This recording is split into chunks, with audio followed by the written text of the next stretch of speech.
Ceturtdien, 25. februārī, 16:30 Pilsētas domes konferenču zālē notiks projekta Latvijas Pareizticīgās baznīcas Daugavpils Rēzeknes diecēzes garīgā centra apbūve prezentācija. To plāno uzcelt blakus Svēto mocekļu Borisa un Gleba baznīcai. Varšavas ielā starp Tautas un Puškina ielu parādīsies divstāvu ēku komplekss. Iekšpagama teritorijā bijušais stadions saskaņā ar projektu tiks labi iekārtots un apzaļumots sabiedrisko pasākumu organizēšanai. Projekts izraisīja nevienlīdzīgu reakciju sabiedrības vidū. Galvenā problēma ir tā, ka šo teritoriju izmanto blakus esošās skolas, kurām nav sava stadiona priekš sporta nodarbībām.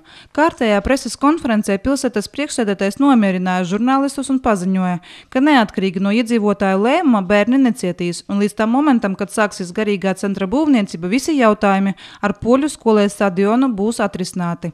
Iepazīties ar projekta dokumentāciju un informatīvajiem materiāliem var jau šodien pašvaldības domas foajē, pilsētplānošanas un būvniecības departamentā, kas atrodas Raiņa ielā 28. 3. stāvā, vai domes mājaslapā daugavpils.lv, sadaļā Publiskā sabiedriskā apspriešanas.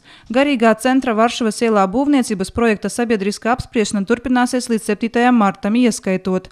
Vēlreiz atgādinam, projekta prezentācija notiks ceturtdien, 25. februārī, 16:30 Pilsētas domes konferenču zālē.